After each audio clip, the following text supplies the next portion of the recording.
Nous voulons lire la parole, prier, car je sens que le Saint-Esprit veut que je vous apporte ce message ce soir. Comme je l'ai annoncé, le texte est Nombre 22, verset 31. Nombre 22, verset 31. Pendant que vous ouvrez l'Écriture, je voudrais que vous vous souveniez de moi jusqu'à ce que je vous revoie. J'espère peut-être cet été. Si quelque chose se produit que je ne partirai pas pour l'étranger en outre-mer, mais que je reviendrai.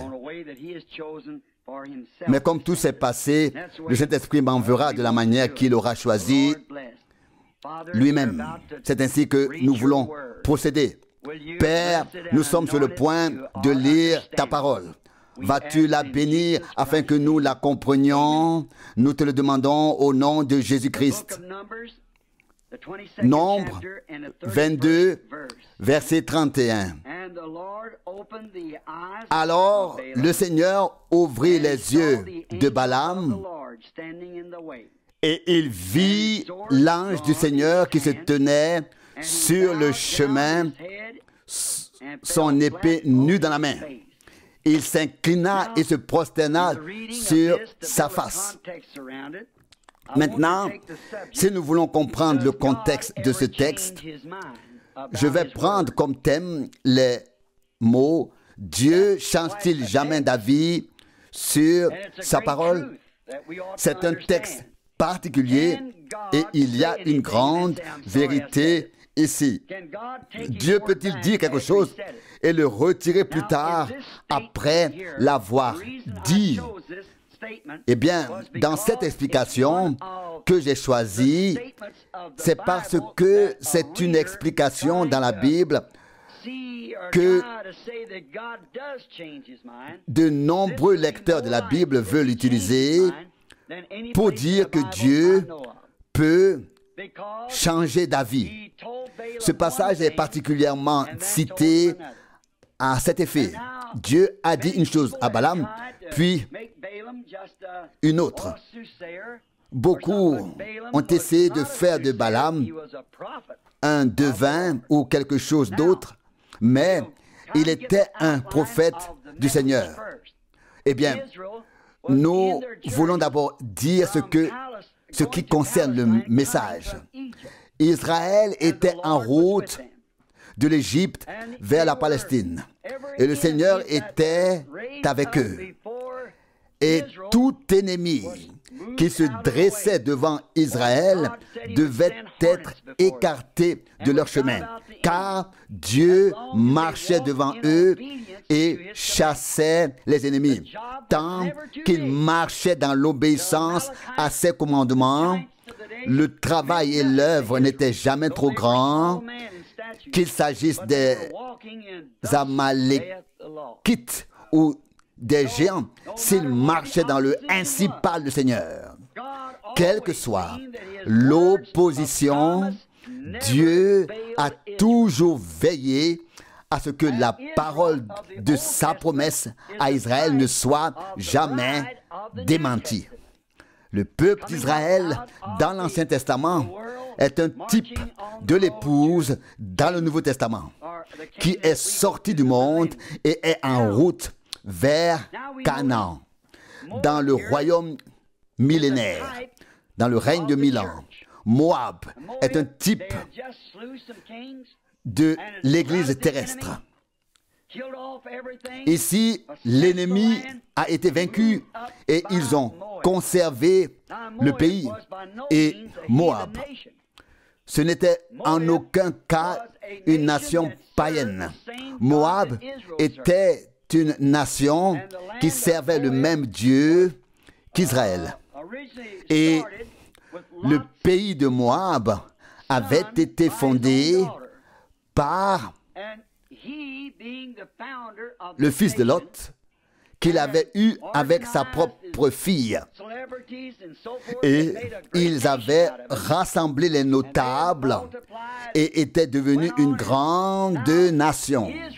Or, Israël était de la descendance d'Abraham, pas de celle de Lot. Israël est issu d'Abraham, d'Isaac et de Jacob, puis des 12 tribus par Jacob, car il fut plus tard appelé Israël. Il avait lutté avec Dieu.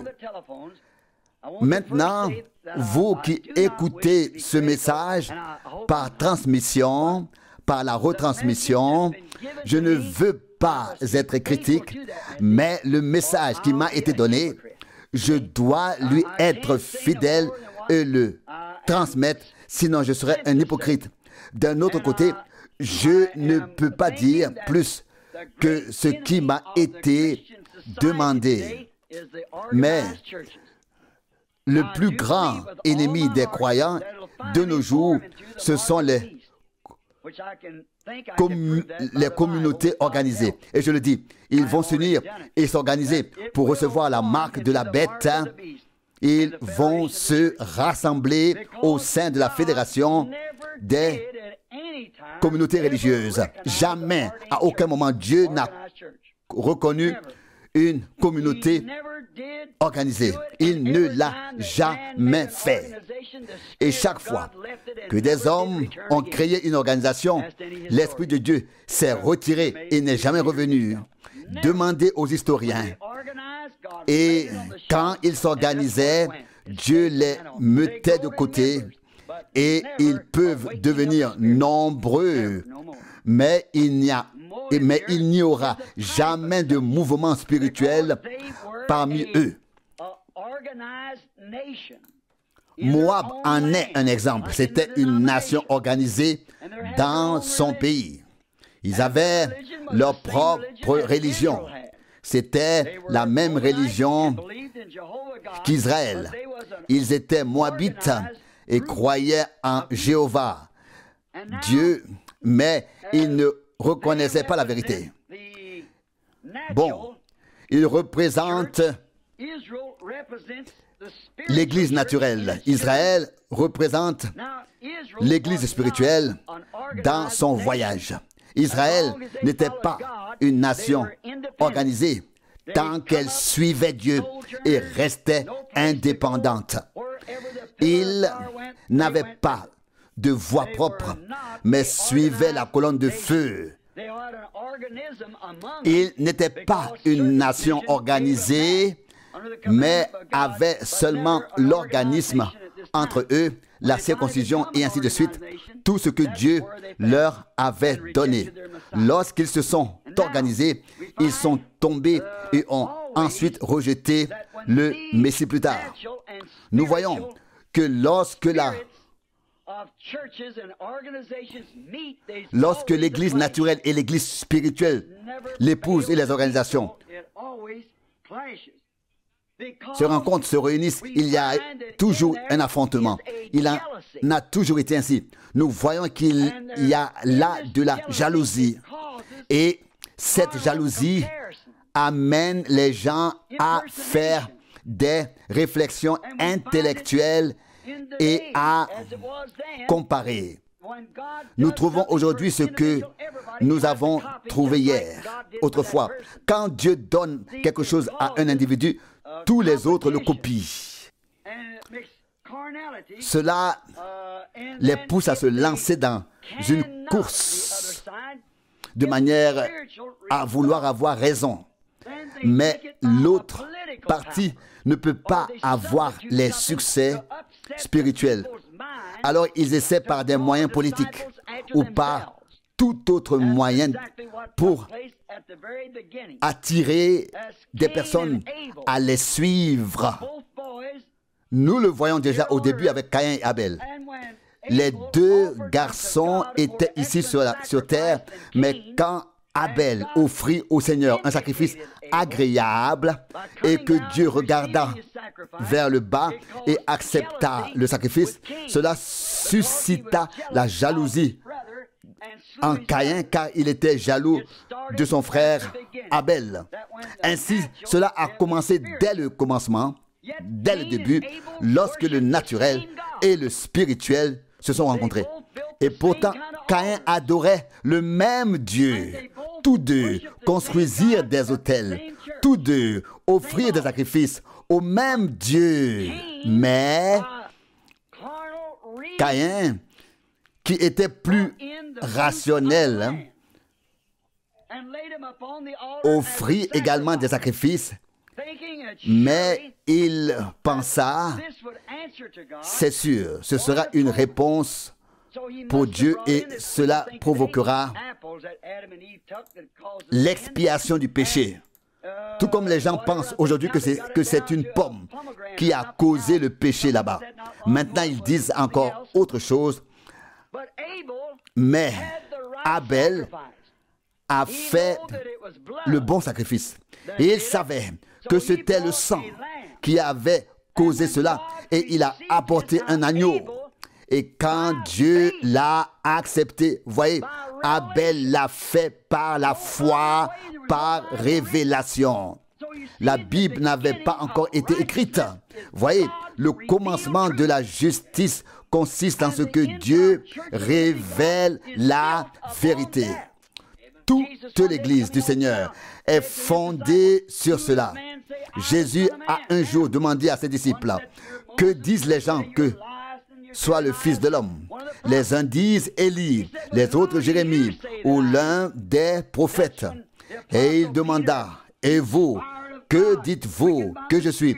Pierre, inspiré par l'Esprit de Dieu, rendu vivant par l'Esprit de Dieu, dit, « Tu es le Christ, le Fils du Dieu vivant. » Matthieu 16, 16.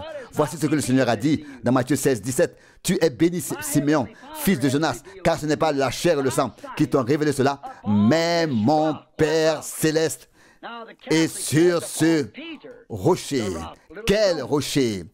Les catholiques disent que Pierre était le rocher, la pierre. Les protestants disent que c'est le Christ, mais c'est la révélation que Pierre avait reçue.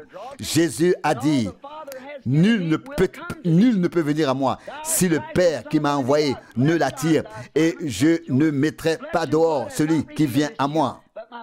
Vous voyez, ce n'est pas la chair et le sang qui t'ont révélé cela, mais mon Père qui est aux cieux. Et sur ce rocher, je bâtirai l'Église. Et mon Église et les portes de l'enfer ne prévaudront pas contre elle. La parole de Dieu révélée par l'Esprit.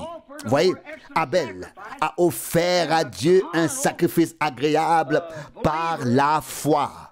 Mais le croyant naturel veut apporter le fruit de son travail, le fruit du travail de ses propres mains, le fruit de son champ. Et c'est là que le conflit éclate. Nous le voyons avec Abraham et Lot. Eux aussi ont eu des conflits. Puis nous voyons Moïse, Dathan et Corée. Ils ont eu aussi un conflit.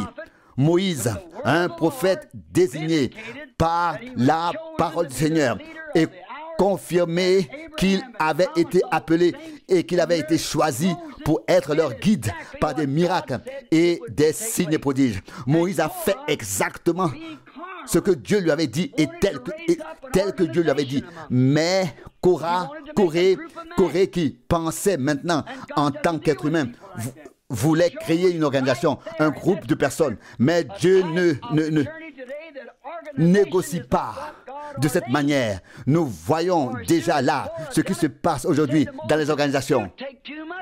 Car dès que Corée eut son organisation, il prétendit que tous étaient saints. Et pas seulement Moïse. Et que Moïse n'était pas le seul à avoir le droit d'agir et de sortir. Il dit, tu te prends pour quelqu'un de grand. Et il voulait dire, nous sommes tous les enfants de Dieu.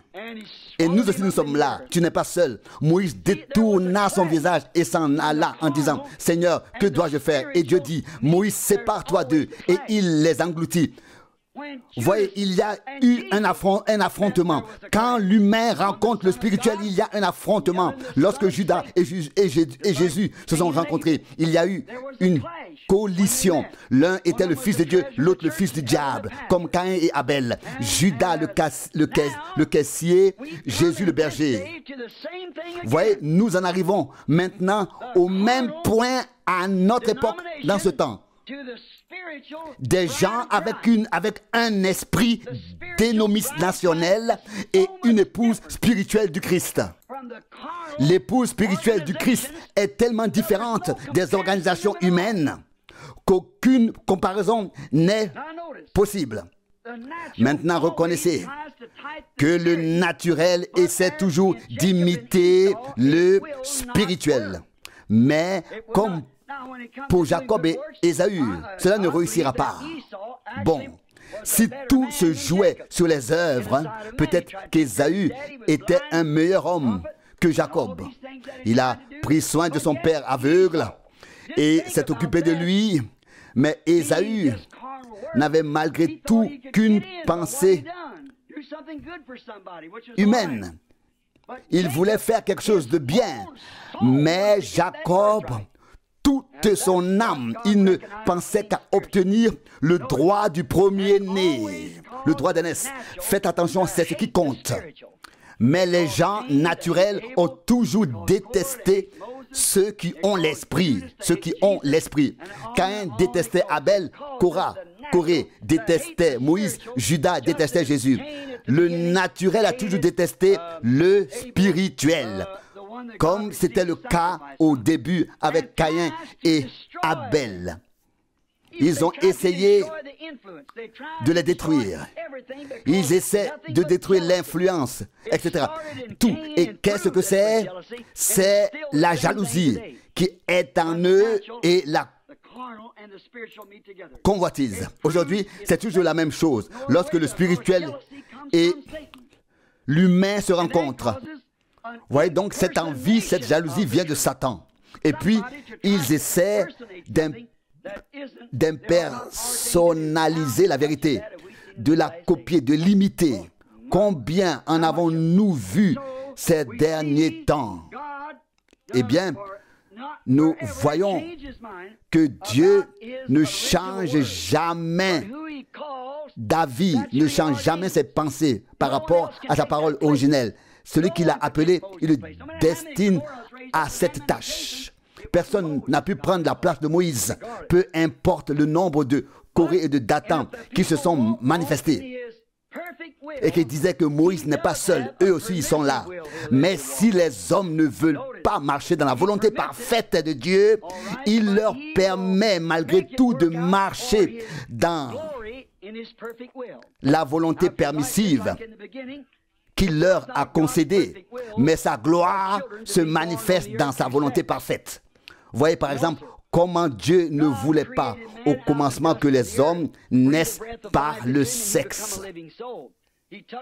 Dieu avait créé les hommes à partir de la poussière de la terre. Et c'était la volonté première et originelle de Dieu que les hommes se multiplient de cette manière. Mais ensuite, après la chute, il a permis que les hommes se multiplient de cette manière et remplissent la terre. Mais cela n'a jamais été sa volonté parfaite, que c'est lieu par le sexe. C'est pourquoi toutes ces choses qui ont un début aura une fin. Et tous les péchés seront complètement anéantis et dissous. Mais alors, quand la résurrection viendra, nous n'aurons pas besoin d'être à nouveau engendrés par un père et une mère. Mais Dieu fera sortir les hommes de la poussière de la terre et son aide avec lui, sa femme. Ainsi en était-il au commencement. Voyez, Dieu ne change jamais d'avis. Et pourtant, il vous permettra de continuer comme vous le souhaitez, comme vous le voulez. C'est un détour que je fais avant de dire ce que je dois dire.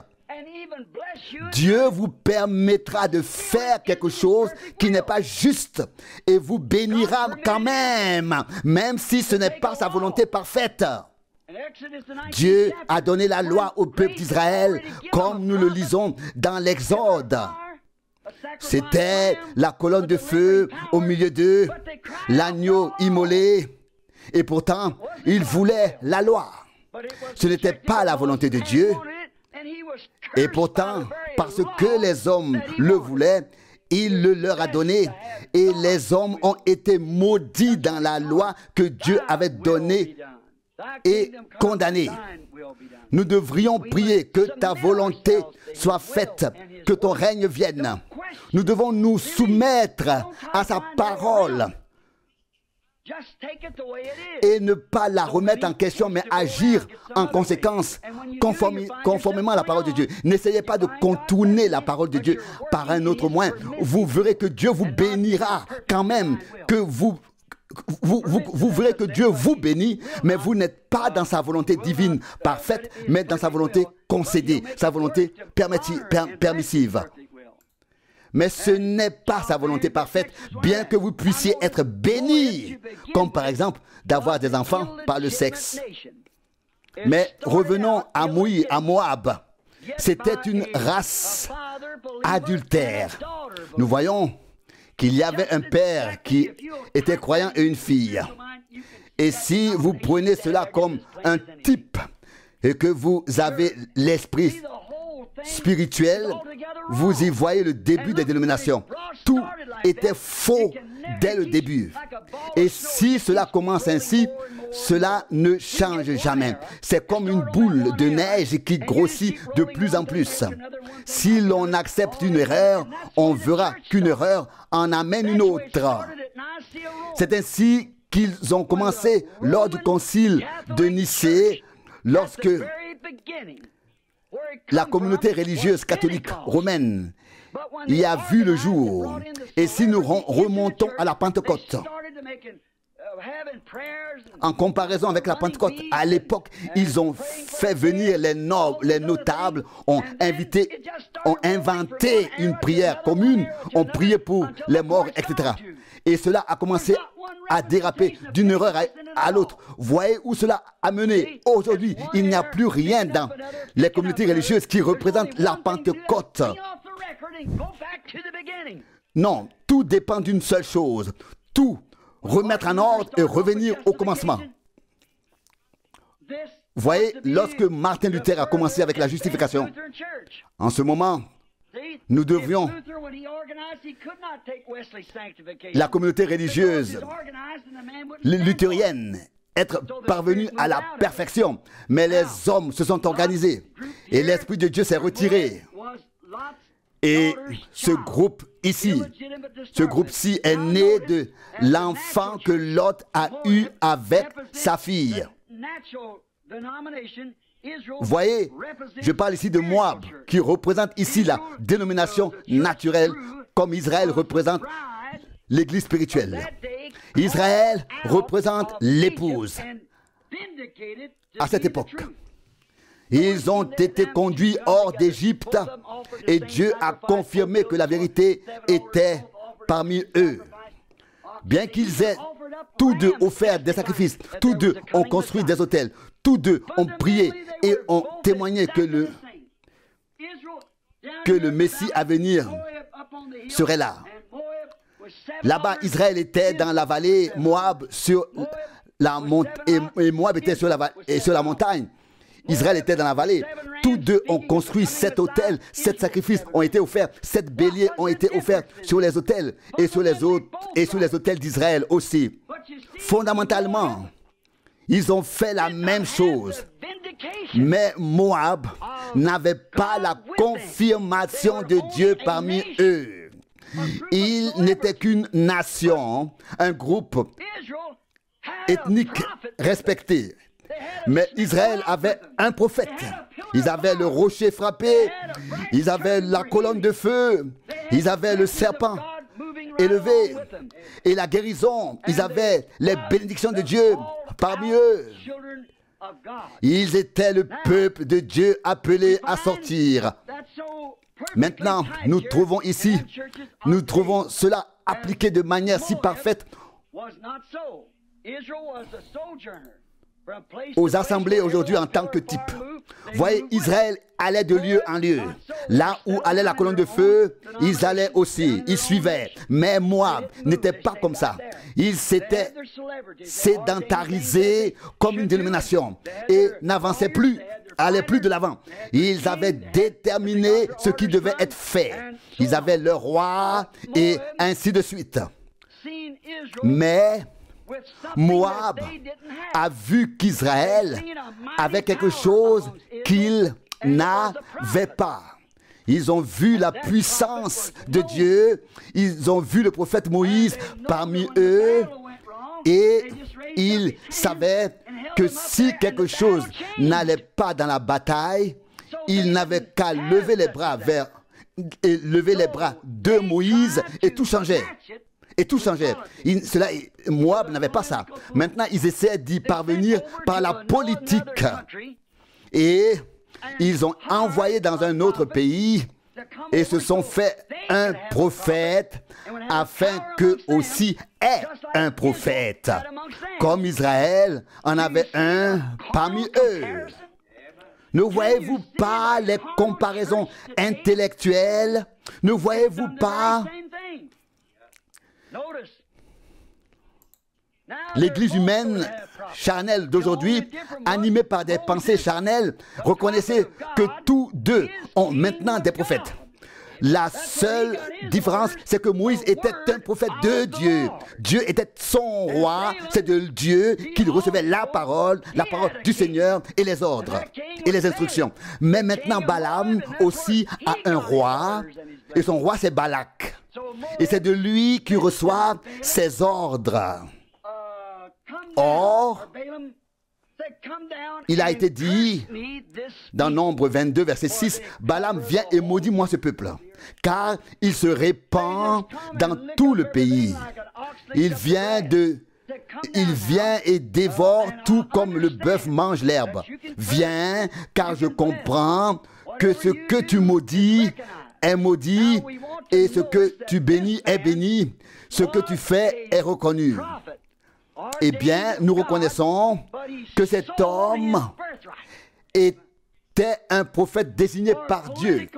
Mais il avait vendu son droit du premier-né, son droit d'aînesse, par des raisons politiques, comme le fait l'Église aujourd'hui, et comme ils l'ont fait sous Wesley déjà, et comme le font aujourd'hui les pentecôtistes. Ils le vendent pour le bien de l'organisation. À cause de l'organisation, Moïse sous Dieu, Balaam sous Balak, tous deux des hommes appelés par Dieu, tous deux spirituels. Chacun d'eux avait une tête, un chef. La tête de Moïse était Dieu, la tête de Balaam était Balak. Eh bien, pour vous montrer comment nous pouvons utiliser ici le spirituel pour montrer que l'humain est faux. Moïse était sur le chemin prescrit par Dieu et il est rencontré et défié par un autre prophète. Moïse, appelé par Dieu, désigné par Dieu, sur le chemin que Dieu lui avait tracé et qui est mis au défi sur son chemin par un autre prophète de Dieu. Maintenant, comment pouvez-vous faire la différence? Des deux côtés, il y avait des prophètes et Dieu parlait aux deux. Et quand Dieu le disait, alors c'était fait. Mais ce que fit Balaam ne fut pas selon la parole de Dieu. Et si quelqu'un est prophète et n'est pas d'accord, n'est pas en accord, n'est pas conforme avec la parole de Dieu, ça veut dire qu'il est en dehors de la volonté de Dieu.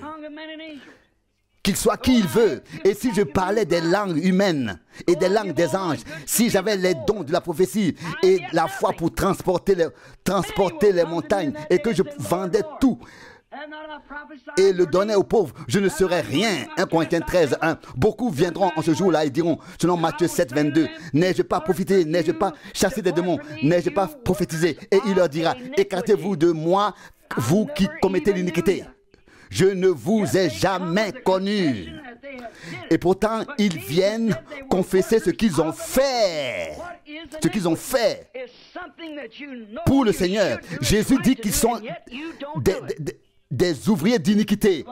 Qu'est-ce que c'est que l'iniquité? Vous savez très bien que vous pouvez le faire correctement et pourtant vous ne le faites pas selon les Écritures, vous le faites mal.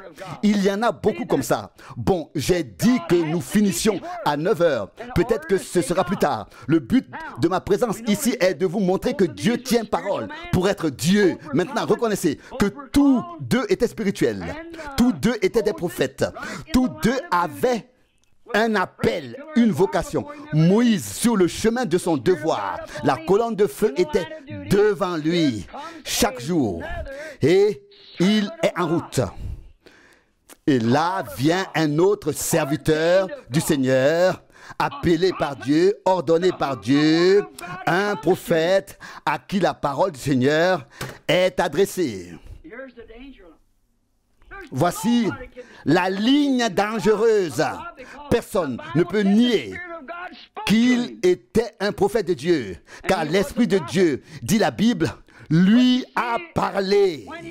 Il était un prophète, mais lorsqu'il a reçu la véritable réponse de Dieu, il ne l'a pas retenue.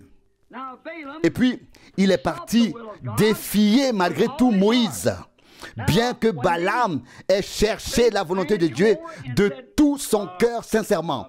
Or, lorsque ces grands hommes vinrent le trouver et lui dirent, Balaam, le roi Balak nous a envoyés pour que tu viennes le voir et maudis ce peuple-là. Car il se répand partout et envahit tous les royaumes. Et nous voulons que tu viennes comme le roi l'exige et que tu maudisses ce peuple-là. Voyez, il était un serviteur de Dieu, car ce qu'il bénit est béni. Voyez, il a dit en tant que prophète, Nombre 22, verset 8, je dois d'abord connaître la volonté de Dieu. Ça, c'est le devoir d'un prophète, de rechercher d'abord la volonté de Dieu en toutes choses, avant de faire quelque chose. C'est le but d'un prophète, il doit le faire. En tant que prophète, la parole du Seigneur lui est adressée. Eh bien, la parole du Seigneur n'est jamais adressée à un théologien. Non, ce sont eux qui embrouillent la parole, qui apporte de la confusion. La parole est adressée au prophète de Dieu. Voici un homme qui est un prophète de Dieu. Eh bien, lorsqu'il a été engagé pour maudire le peuple de Dieu, et pourtant il a cherché la volonté parfaite de Dieu. Et Dieu lui a donné des informations sur sa volonté parfaite. Dieu lui a donné des instructions. Quelle était la volonté parfaite de Dieu? C'était ne va pas, ne pars pas, Balaam. Ça, c'est le verset 12 du chapitre 22 de Nombre. C'était la volonté de Dieu. N'allez pas combattre mon peuple. Vous voyez, aujourd'hui, il veut se battre, se disputer, ainsi de suite. Bien qu'il voit que l'Esprit de Dieu agit. Pendant des années, ils ont essayé de nier tout cela. Vous ne pouvez pas maudire ce que Dieu a béni. Vous ne pouvez pas le faire, car c'est le peuple de Dieu. Et ce prophète engagé par le roi, parmi les notables, et la volonté de Dieu lui était apparue. Ne maudis pas ce peuple, je l'ai béni. Eh bien, il n'y a pas un seul théologien sous le ciel qui puisse nier ce message et ne pas témoigner que c'est la pure vérité. Dieu l'a confirmé par tous les miracles et les signes et les prodiges. Il n'y a pas de théologien, pas de prophète, pas de lecteur de la Bible. Et s'il était prophète, il verrait la même chose. Il ne la voit pas. S'il ne la voit pas, c'est que quelque chose ne va pas. Quelque chose est faux. Vous pouvez dire, mais c'est peut-être l'inverse. Non, Dieu avait confirmé Moïse. Et qu'est-ce que c'était? La parole de Dieu a été confirmée. Et Balaam a également entendu la décision claire de Dieu. Ne va pas. N'essaie pas de maudire ce que j'ai béni. C'est mon peuple. Mais Balaam, il n'aimait pas ces gens. Oh, combien de Balaam avons-nous aujourd'hui dans le monde? Il n'aime pas ce groupe des élus qui restent avec la parole. Après avoir entendu la décision claire, n'y va pas. Alors, c'est arrivé comme avec Corée et Caïn. C'était de la jalousie. Et il voulait une raison pour pouvoir quand même y aller. Si sa confession, son quartier général, s'il disait, nous n'avons rien à faire avec eux. Mais si Dieu disait dans sa parole, ils sont mon peuple, cela devrait suffire. Dans son cœur, il ne les aimait pas. Il n'appartenait pas à son groupe. Et tout ce qui n'appartenait pas à son groupe était de toute façon mauvais, dans l'erreur. Beaucoup de choses se passaient parmi eux. Et ils pensaient, Dieu maudira ces gens. Ils ne sont pas instruits, car nous sommes éduqués, etc. Instruits, ce n'est qu'une foule d'esclaves qui ont fui l'Égypte. Ah, qu'est-ce que Dieu veut d'eux?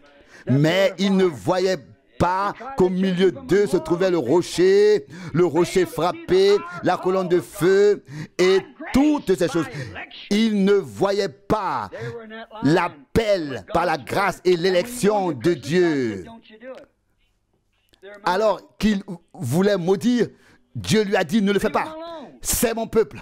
Laisse-les tranquilles. Ne les touche pas. Eh bien, l'homme se retourna et repartit. Mais attention, sa dénomination, son quartier général, ils ont ensuite envoyé un groupe plus influent pour l'influencer. Peut-être un évêque ou un chef, un surveillant d'un district. Ils envoyèrent alors vers Balaam un groupe qui avait plus d'influence et d'une meilleure éducation. Ils ont essayé de résoudre quelque chose avec leur raison. Avec leur raison.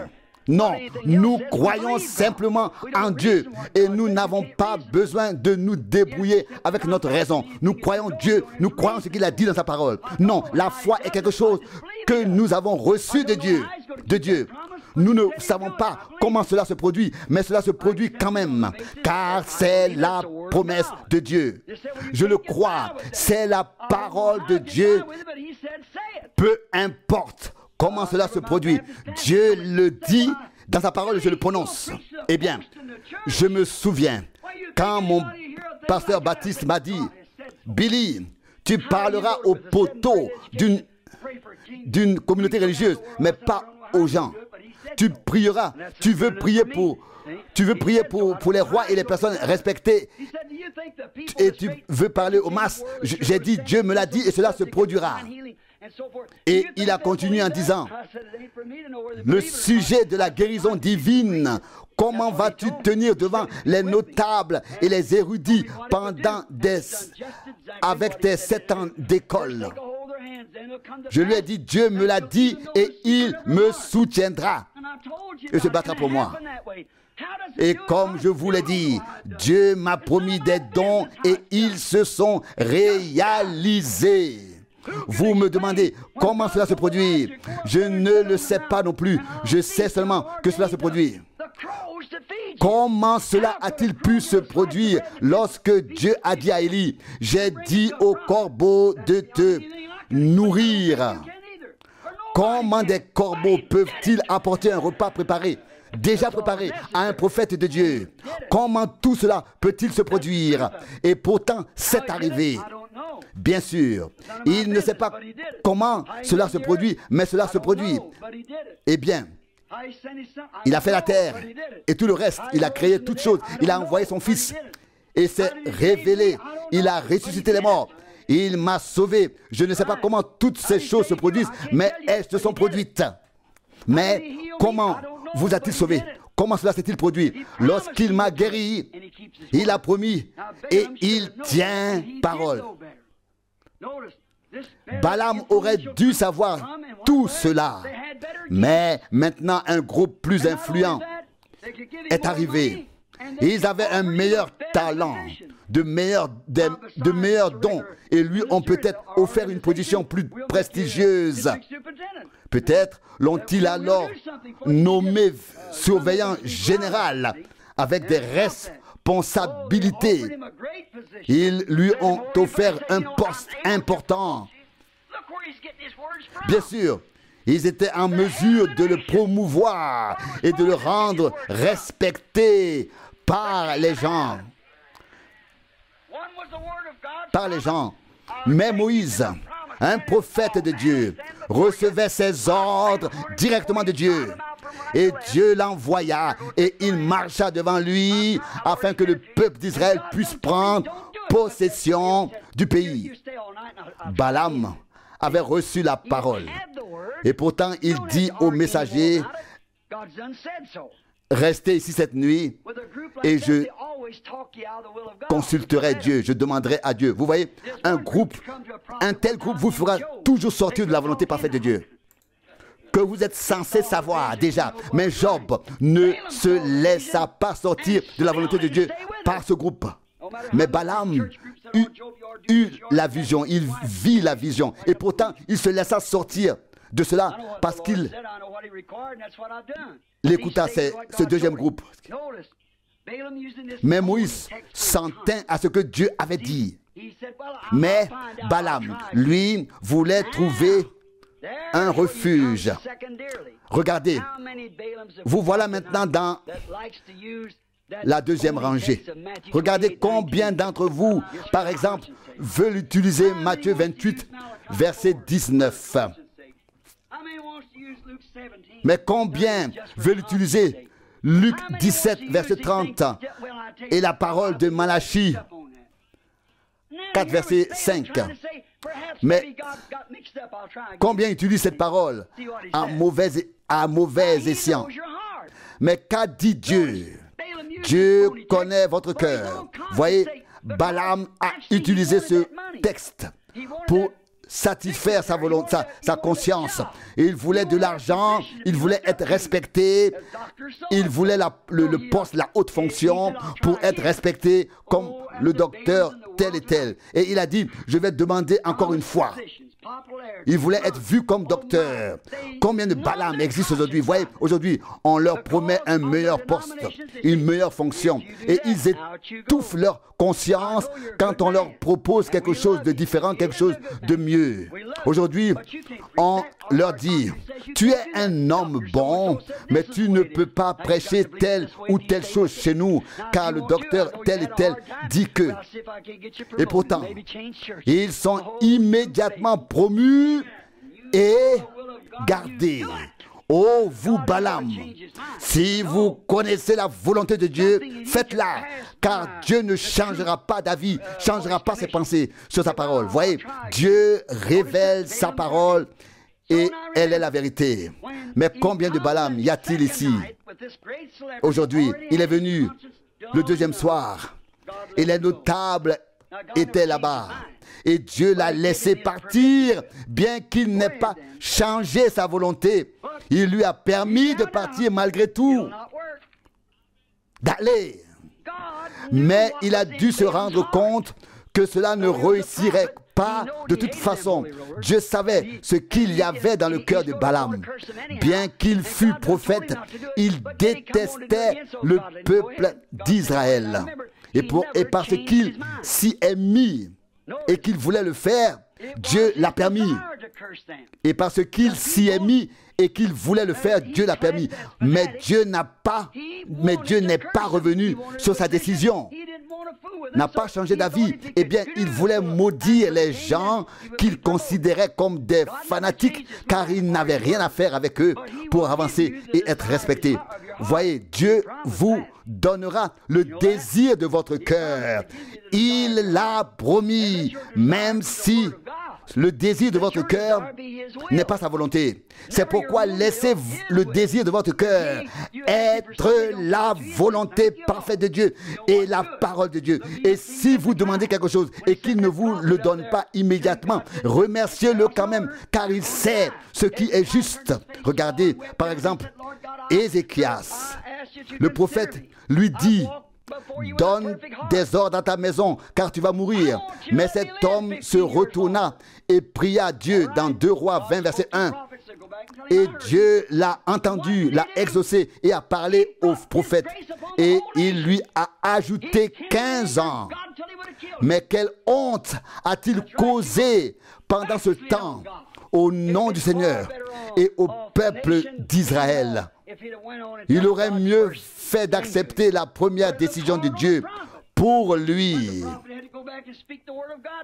C'était difficile pour le prophète de revenir en arrière et de dire qu'il ne mourrait pas. Qu'il ne mourrait pas. Qu'a fait Balaam?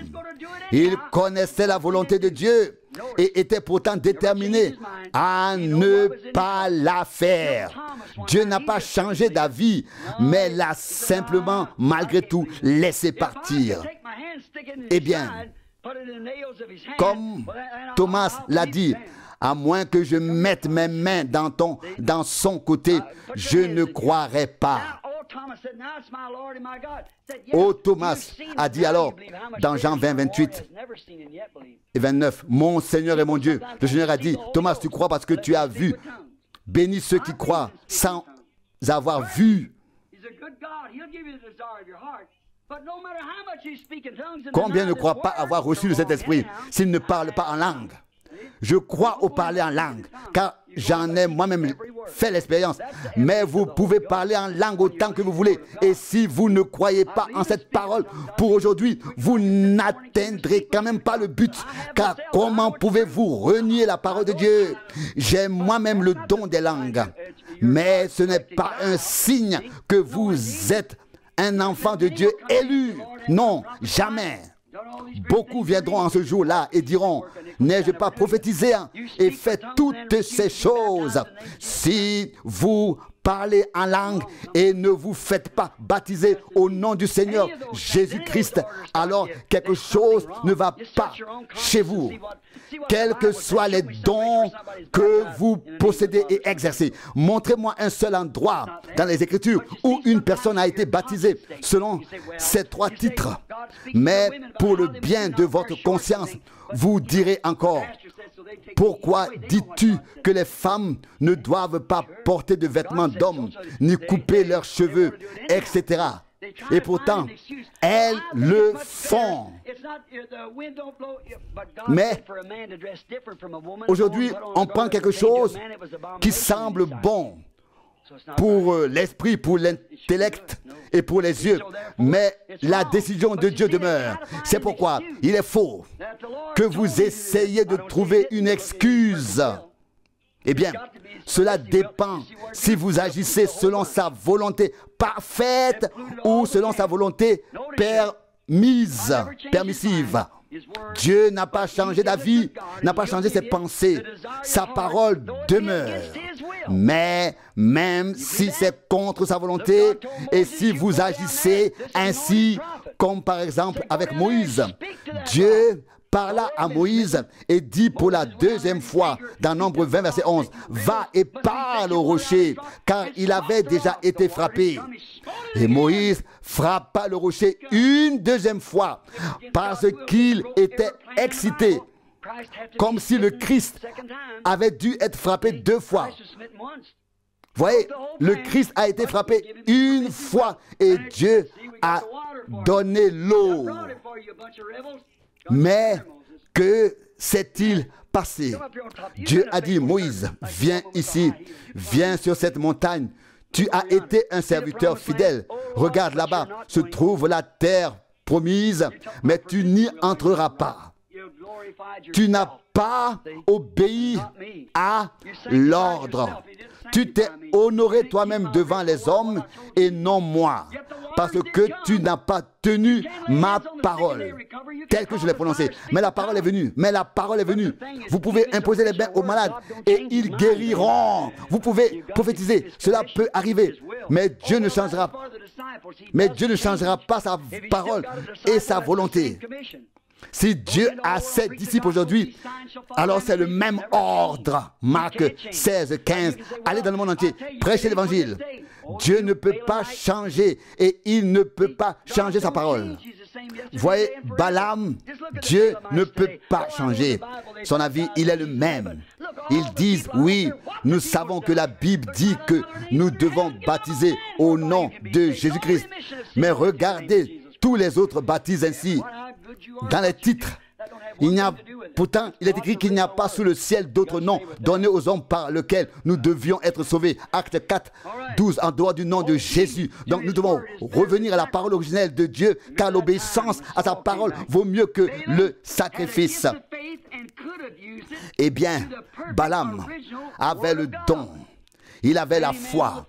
Il aurait pu l'utiliser pour ramener les gens à la parole originelle.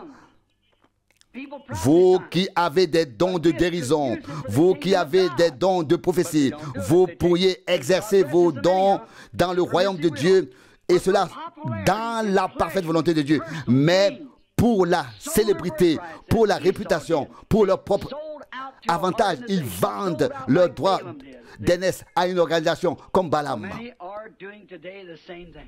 Beaucoup le font aujourd'hui. Nous savons qu'ils vendent leurs droits d'aînesse.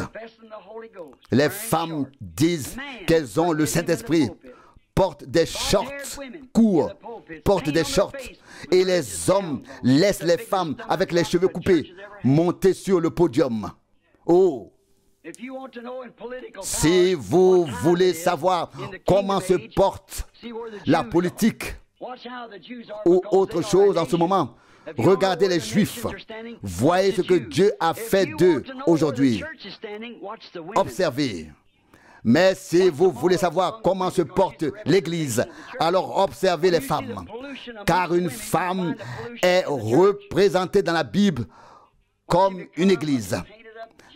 Mais si elles sont peintes, maquillées comme Jézabel, alors vous saurez où en est l'Église.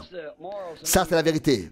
Si vous voulez savoir où en est l'Église, alors observez la moralité des femmes. Mais si vous voulez savoir où nous en sommes au niveau national, alors observez les Juifs. Balaam a entendu la décision de la parole de Dieu. N'y va pas. Et puis après que Dieu a vu ce qu'il y avait dans son cœur, il l'a laissé partir parce qu'il a vu ce qu'il y a dans son cœur. Eh bien, il peut en être de même pour vous. Oh oui, vous pouvez être respecté et avoir un grand ministère. Et pourtant, ce ne sera pas la volonté de Dieu. Vous pouvez avoir du succès. Balaam a eu du succès, mais il ne pouvait pas maudire. Quand il voulait le faire, il devait quand même bénir. Mais quand il s'agissait de prestige et de bien-être, il a amené le peuple d'Israël à commettre l'adultère avec les peuples païens. Il a dit, nous avons le même Jéhovah. Pourquoi ne voulez-vous pas être avec nous? Et pourtant la Bible dit que nous ne devons pas marcher sous le même joug que les incroyants. Sortez du milieu d'eux et séparez-vous, dit le Seigneur. Ne touchez pas à ce qui est impur, 2 Corinthiens 6, 17. Mais il les a dressés contre la parole de Dieu.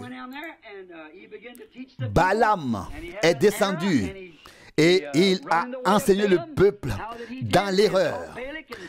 Et il a voulu rassembler Balak et les enfants d'Israël. Il a voulu les rassembler tous ensemble en un seul peuple.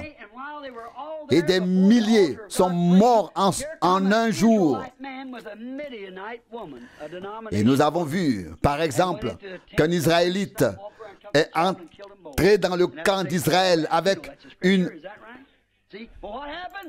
Madianite. Vous connaissez l'Écriture. Ce qui s'est passé ensuite, quel carnage a été commis parmi le peuple d'Israël.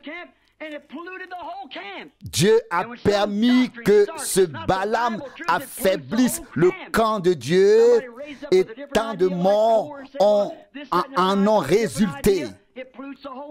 Dieu le permettra, même si cela affaiblit le peuple de Dieu, tout le camp. Puis, Kadesh Barnea est arrivé là-bas. Et pourtant, ils ont continué à avancer sans écouter, bien qu'ils aient reçu de la manne chaque jour, qu'ils aient bu de l'eau et qu'ils aient vu des miracles. Et quand ils ont écouté ce faux docteur, ce faux enseignant qui est venu parmi eux, il a eu du succès, mais eux se sont affaiblis. Aujourd'hui, ils ont des millions de bâtiments. Ils ont eux-mêmes de grandes œuvres. Ils vont bien. Mais qu'en est-il du peuple? Si cela n'est pas conforme à la parole de Dieu, sortez de ces choses. La parole n'est pas seulement une parole, mais chaque parole. Car celui qui ôte une seule parole, vous savez ce qui se passe pour lui. La parole lui a été adressée.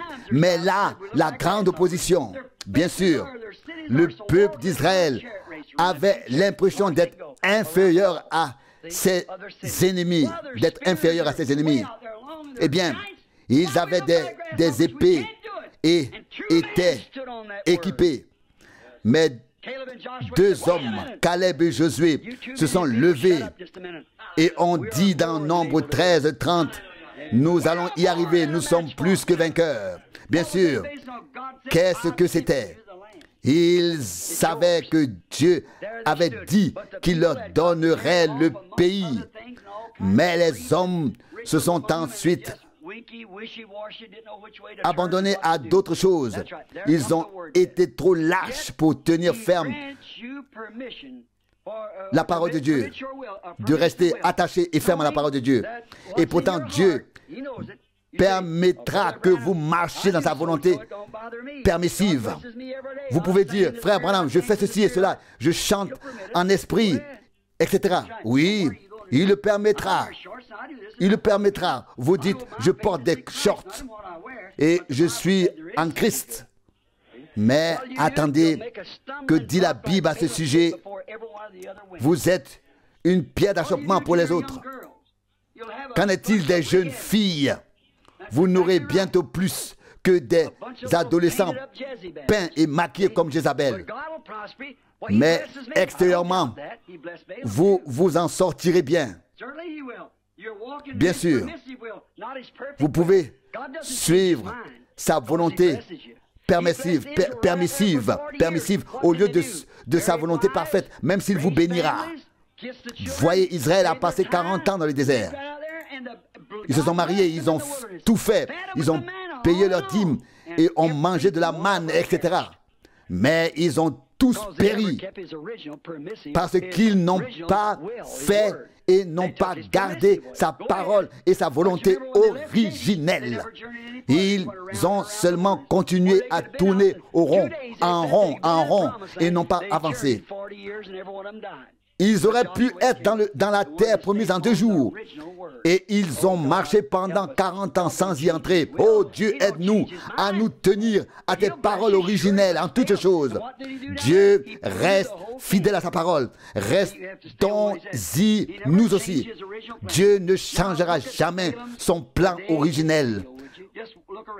Combien de Balaam voyons-nous de nos jours?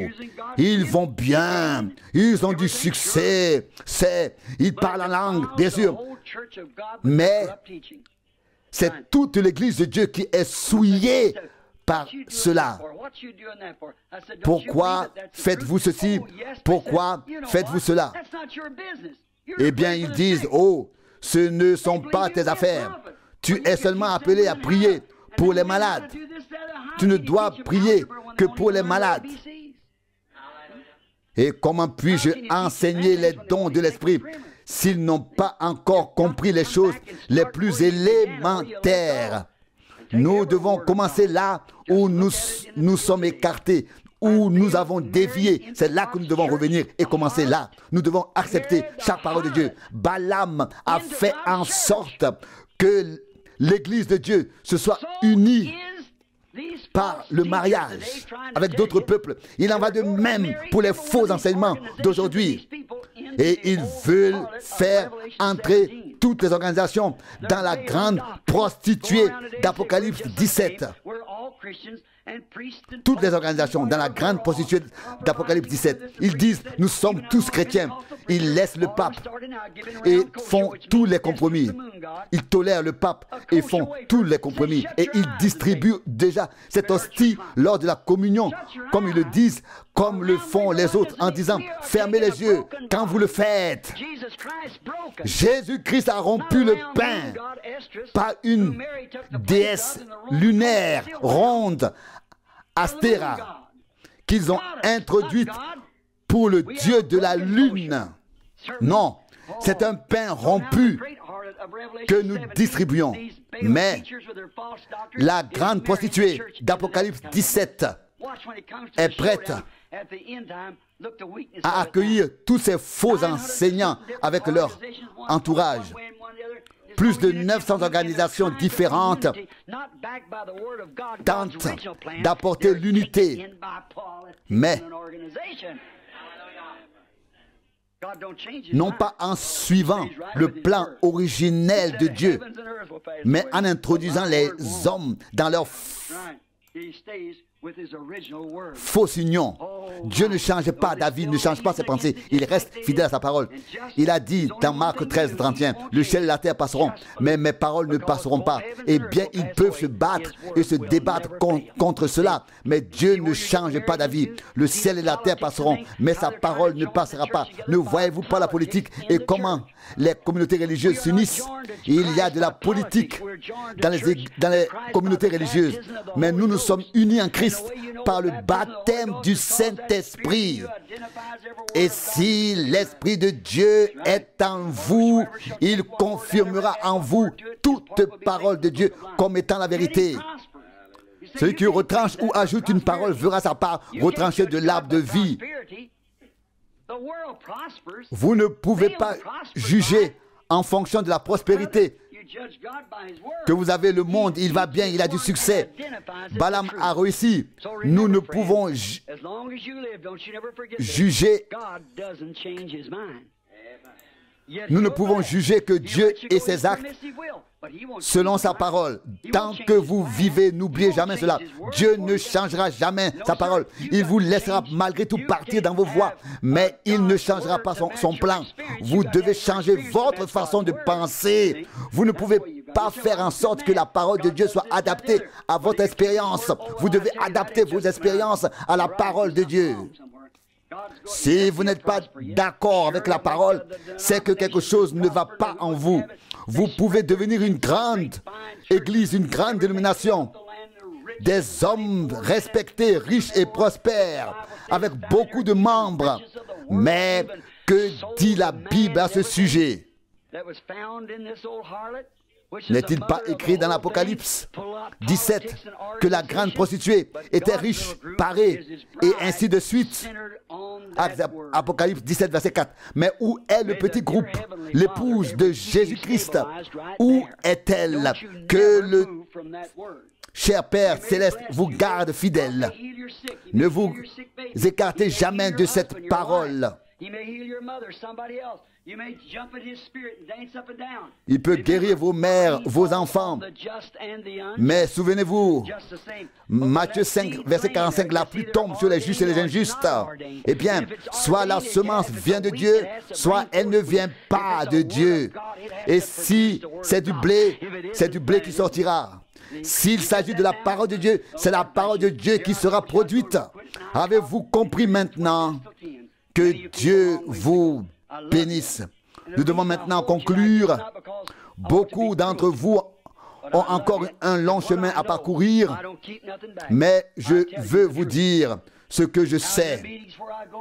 Et je vous dis la vérité. Je ne peux pas prêcher de cette manière dans les assemblées à l'extérieur.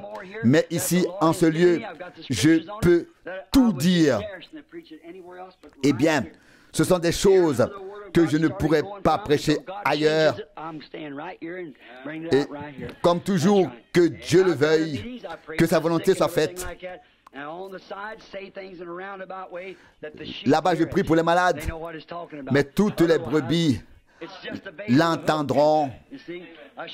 C'est comme un morceau de nourriture accroché à une ligne de pêche. Dieu connaît le cœur des hommes. Dieu m'a donné le don de l'évangélisation pour aller vers le peuple. Et Dieu m'a donné l'enseignement. Et ces brebis l'écoutent. Et vous aussi, vous qui êtes ici, vous faites votre expérience. N'êtes-vous pas heureux? N'êtes-vous pas heureux? Nous avons toujours chanté ce cantique de Pentecôte. Je suis si heureux que le Seigneur m'ait fait sortir. Je suis si heureux qu'il m'ait fait sortir. Si ce n'était pas Jésus, où serais-je aujourd'hui? Je suis si heureux que le Seigneur m'ait fait sortir. Je suis heureux depuis qu'il m'a fait sortir. Si ce n'était pas Jésus, où serais-je maintenant? Je suis si heureux qu'il m'ait fait sortir. Je peux pousser des cris de joie. Je peux pousser des cris de joie depuis qu'il m'a fait sortir. Si ce n'était pas Jésus, où serais-je aujourd'hui? Loué soit-il. N'êtes-vous pas heureux? Chantons tous ensemble. Et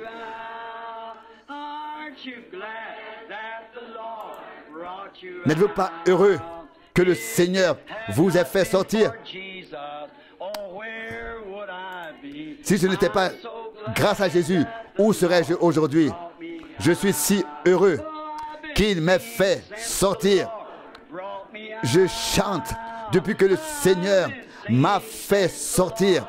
Je chante depuis que le Seigneur m'a fait sortir. Si ce n'était pas Jésus, où serais-je aujourd'hui? Je suis si heureux que le Seigneur m'ait fait sortir. N'êtes-vous pas heureux, vous aussi? Marchons dans la lumière.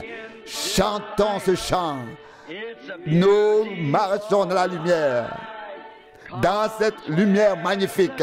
Viens, où tombent les gouttes de rosée de la miséricorde. Brille autour de nous, de jour comme de nuit.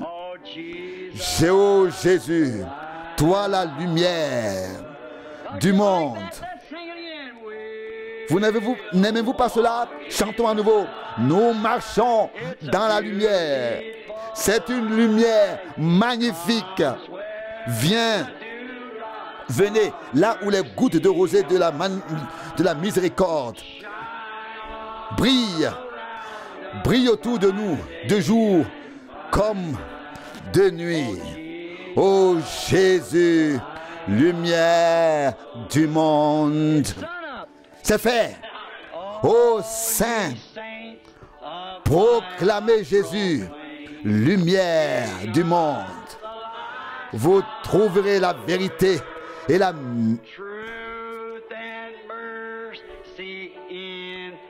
vous trouverez la vérité et la miséricorde en son nom.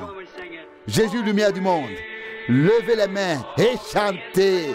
Nous marchons dans la lumière. Une lumière si merveilleuse.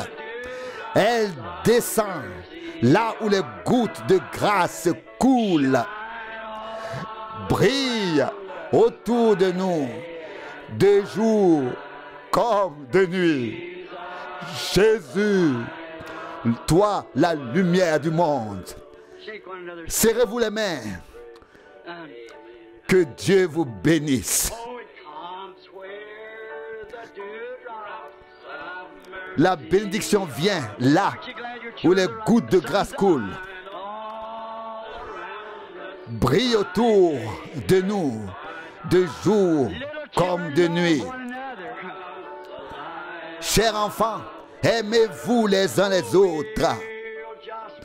Nous marcherons dans la lumière, une lumière si merveilleuse, et nous nous tiendrons sur sa parole.